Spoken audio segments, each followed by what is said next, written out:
Indiana Fever, 107-104 losers in their season opener to the Dallas Wings at home in front of a not-so-full Gamebridge Fieldhouse. The score sounds how the game went. Not very much defense. Let's talk about it. Hit the intro.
Welcome back, everyone, to another edition of Indiana Fever Unfiltered, powered by Come On Now, the podcast. I am your host, Rudy Rodriguez Showmont. Hit the like button and subscribe to the channel. Ring the bell. Leave your comments.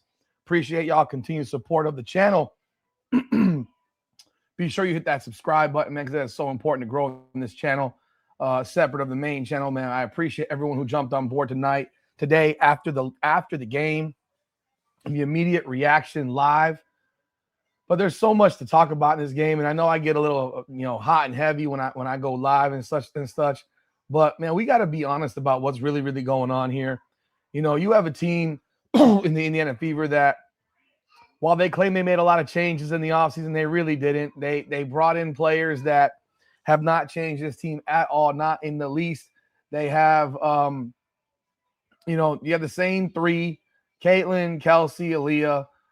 You brought back Lexie Hull. You brought back Sophie Cunningham. You brought back Damaris Dantas. You still got Michaela Timpson. But then you bring in people from the outside. You bring in a Monique Billings. You bring in a Maisha Hines-Allen. You bring in a Ty Harris. You bring in a Shatori Walker-Kimbrough. And then you draft Raven Johnson. And look, this is not the same team. In fact, so many players last year were actually injured and were in and out of the lineup that it's really hard to sit here and say this is the same team. It really isn't. But what we saw in the preseason, and people say, don't worry about the preseason. In a sense, I agree with that. You don't have to worry about the preseason completely because doesn't matter what the final score is. But what you do need to worry about, what you do need to look at is that you have a team that couldn't stop anybody. You couldn't stop anybody. You couldn't stop the Liberty offensively in game one. You got scorched, torched, and set on fire by Dallas in game two. And what happened today against Dallas again? The team that Kelsey Mitchell said earlier this week, we got punched in the mouth. Well, guess what, Kelsey? You got punched in the mouth again. This time you got knocked the fuck out. This time you got knocked out. 60 points in the first half, 60 to 51 at halftime. Dallas leads. They shot 59% from the field, 52% from three. You got knocked out today. Your defense, atrocious. Stephanie White, doesn't know what the hell she's doing. Her team plays no defense. So what we saw in preseason is exactly what you saw today. No defense. You also saw an empty bench. You saw a bench that doesn't produce. Okay? A bench that gives you nothing. If it wasn't for Michaela Timpson, you got virtually nothing from the bench.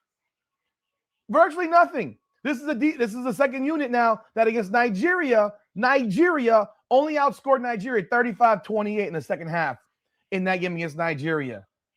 So there was nothing that was good to take away from this preseason. And then you got Caitlin Clark with a back brace or a heating pad or whatever the hell you want to call it, to where Stephanie White's making comments about that in the post-game press conference saying, well, she has to get used to her body and this is stuff that'll be going on for all season. But yet she says she's good. Like, come on. I get it. She's going to fight through it. And that's what we're seeing. She's going to fight through it. But you shouldn't have a heating pad on your back in game one. You shouldn't have a heating pack on your back in game one or two, whatever it was in preseason.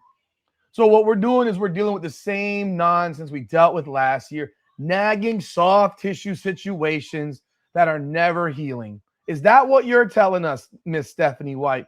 And I'll do a separate video with the post-game press conference from Stephanie White to show you what she had to say in more detail. But that's what she said in basically. Okay? Paige Beckers torches your ass, 8 for 10. Arike Gumbawale torches your ass, 8 for 15, 22 points. Ain't even been with the team. Comes out there and bop, bop, bop, belt to ass. Odyssey Sims, the player that was on your team last year, that you decided, I want Ty Harris over Odyssey Sims. And Odyssey Sims is the starting point guard for the Dallas Wings. What did she do? 20 points. Busted your ass. Flat out. Busted your ass. 8 for 11. 2 for 3 from 3. Crushed y'all. Jessica Shepard, 13 points, 9 rebounds, 9 assists. Busted your ass. Isaiah James comes off the bench, 10 points. 90 Secrets goes for 7. This doesn't even include the fact that AZ Fudd did nothing as the first pick in the draft. Didn't start for the first time in a while for our first overall pick. Kelsey Plum was the last time the first overall pick didn't start. That's a long time ago. That's like 8 years, 9 years, something like that. 8, 9 years. Kelsey Mitchell, look, goes for 30. Okay. 11 for 22. Caitlin Clark goes for 20, 7 of 18. Aliyah Boston goes for 23, 9 of 14. Michaela Timpson, 11, off the bench, 5 of 6. Lexie Hull plays 15 minutes, has 0 points and 2 air balls on her 2 short shots. Gotcha. Why are you playing? Why is she on the floor? She drew a technical foul. Why is she on the floor? But for what reason? What? She has not played all preseason, and you're going to throw her on the floor in the first game of the season. Sophie Cunningham, completely invisible. 3 points, 1 of 2. Wow, what a contribution. Between the two of them, you got absolutely nothing. Maybe we should make a phone call to Kate Martin if that's the bull crap that's going to be produced by these two players combined in a game. It's embarrassing. You'll say, don't overreact. No, I'm not overreacting. I'm giving you basically, this is what's happened in the preseason, and it looked exactly the same in the regular season opener against the Dallas Wings team that busted your ass literally a week and a half ago. Right? Kelsey Mitchell, 30 points. There's not a shot she won't take. 2 of 9 from 3. Terrible. That's terrible. Caitlin Clark, 7 of 18. 20 points. Had a great third quarter. Remainder of the game, not very good. In fact, that 2 of 9, she was 2 of 9 from 3 as well. Your 2 shooters combined 4 for 18 from 3. Caitlin Clark misses an open 30-footer. That would have tied it. Kelsey Mitchell misses an open 30-footer. That would have tied it. Both don't make the shot.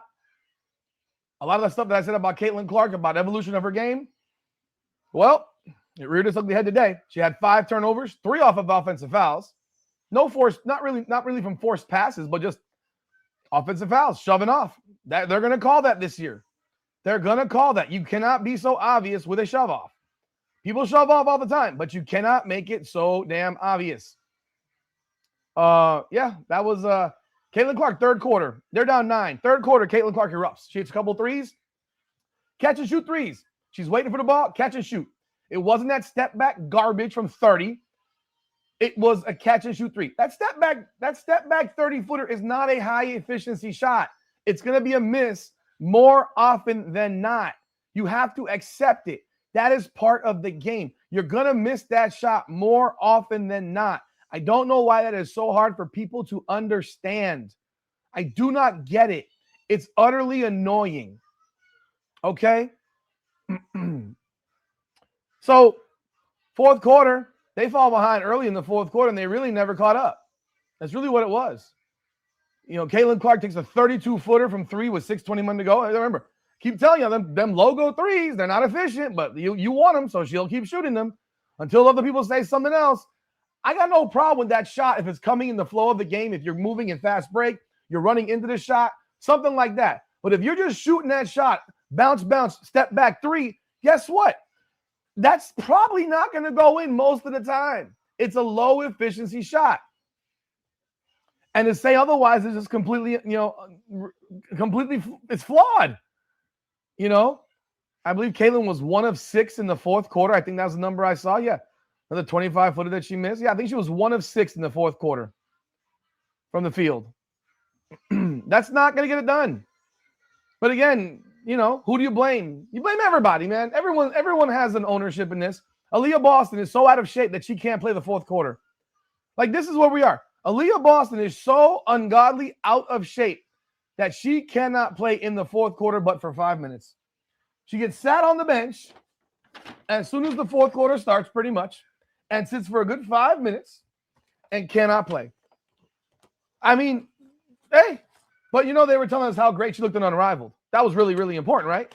Because this is Unrivaled. This is 3-on-3 basketball that they're playing here. No, this is 5-on-5 basketball. 5-on-5 ball. 5-on-5 ball. Aliyah Boston has to be able to play 10 minutes in the fourth quarter. She played 26 minutes. They said she was on minutes restrictions. And they only want to play 20 minutes. What? You're an NBA, you're a WNBA player. They only want to play you 20 minutes? They just paid her a $6.3 million contract. So she can't play. Is that what you're saying? So she misses 5 minutes. I will tell you right now. Probably costing the game because she's important. First quarter, she was largely invisible. She turned it on in the second. I'm going to give her the credit. A lot of herky-jerky stuff, though. They want to have her take the ball up the floor. They want to have her, you know, be the connector of the offense. Where she runs into Caitlin Clark and nobody knows who the hell is supposed to actually have the ball.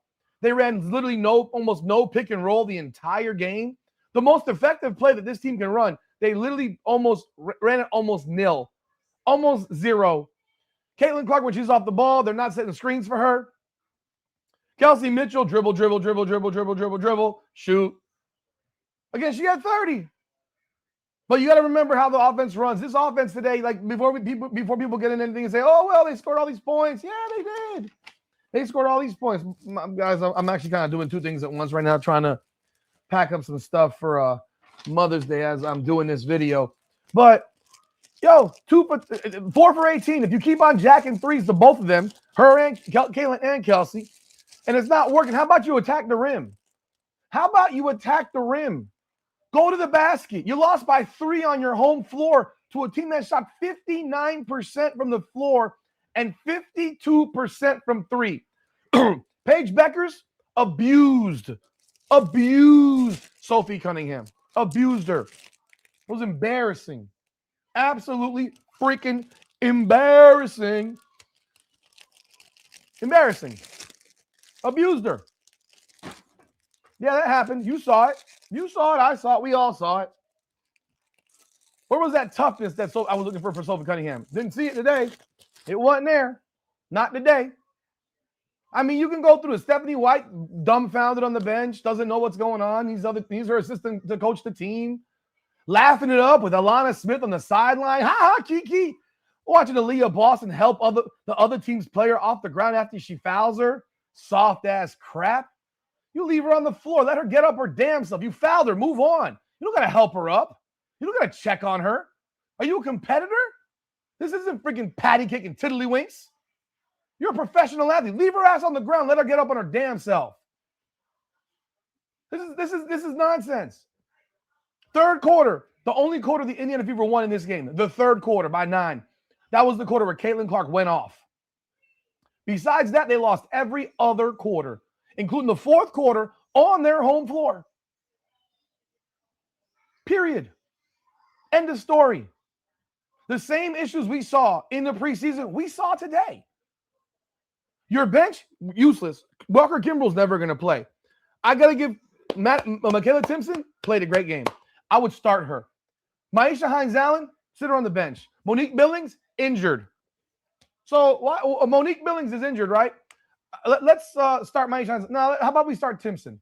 How about this? I got another one for you. How about we start Raven Johnson? Let's move Caitlin Clark to the 3.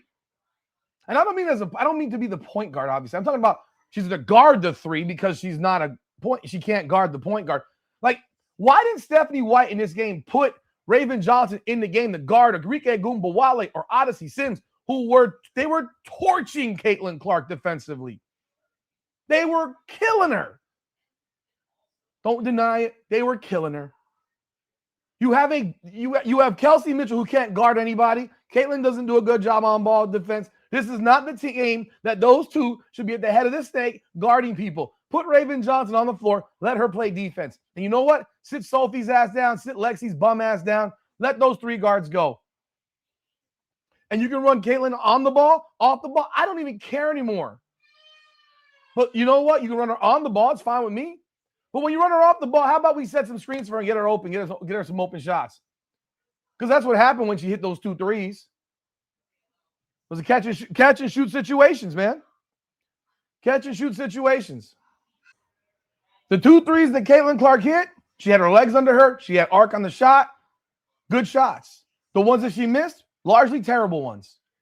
Largely off-balance shots, largely fading to the left or to the right. I mean, even though when she took it into the quarter that was back iron from 30 feet off, she could have drove, and attacked. Like, this is what I'm talking about when I talk about the evolution of your game, man. You get mad about it. I'm talking about what's real. I need her to be more aggressive to the rim. You're going to say, oh, she took 4 shots. She took 9 threes. She took 9. Half of her shots were from 30 feet out. No, you're not going to go to the rim when you're shooting the ball from 30 feet out very often. It's not going to happen. You got nothing from Hines Allen. Billings is still injured. Hull looked like trash. Danta's foul merchant, 5 fouls in 13 minutes.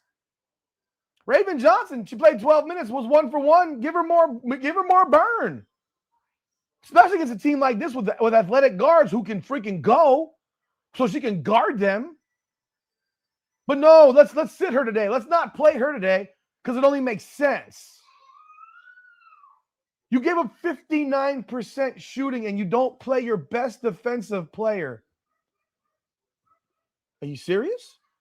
You don't play your best defensive player shooting 59% against you.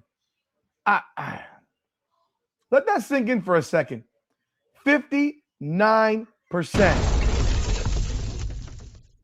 59%. 59%, Stephanie.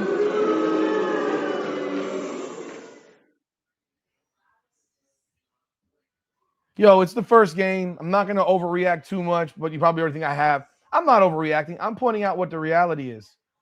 I'm pointing out reality here. This team, for what it is, they got work to do, man. They're not cohesive at all because they didn't practice together. Because also Stephanie White told us they don't practice. They're shortening their practices because they all know each other, even though the team doesn't really know each other. This is the stuff she said. I'm not saying it. She said it. She said it. She said it. I didn't say it. But hey, they lose 107-104. While Dallas has a real coach over there who's getting the most out of his team. 107-104. You took a big fat L in your face on your home floor in a not full building. Your offense, we don't know what it really is. 107-104. Let me say this real quick. This was not a high tempo game. This was a bad defense game. People made shots because they were wide open the whole damn game. The defense was atrocious. There were times where you had a player. I'll give you an example. Caitlin Clark goes to the basket, attacks, a miss. The player, there's supposed to be a 2 guard or a 3 getting back on defense. Instead, nobody does. They get a freaking fast break layup. A lot of ticky-tack fouls. They're going to call it. You asked for it. You asked for fouls to be called. 53 fouls called in this game. 53 fouls called in this game. 28 on Dallas, 25 on Indiana. You asked for fouls. You got it. Makes the game look real freaking clunky, right? Makes it look really clunky. But hey, man, game 1's in the books. 107-104. The Indiana Fever are losers. Y'all let me know y'all thoughts in the comments. What did you think of this performance? What were the things that stood out to you? And then I'm not blaming before. Let's put this in. This is not a blame Caitlin Clark. I didn't blame Caitlin Clark. She was bad for 3 quarters. She was great for 1. Kelsey Mitchell takes all the shots she wants. Aliyah Boston, invisible in quarter number 1 and can't play in quarter number 4. Stephanie White doesn't know what she's doing with the roster. A lot of blame to go around. A lot of blame on this one. And awful, awful defense. Leave your comments, like the video, subscribe to the channel, comment, hype, all that good stuff. I appreciate y'all. This is Indiana Fever Unfiltered, powered by Come On Now, the podcast. Come on now.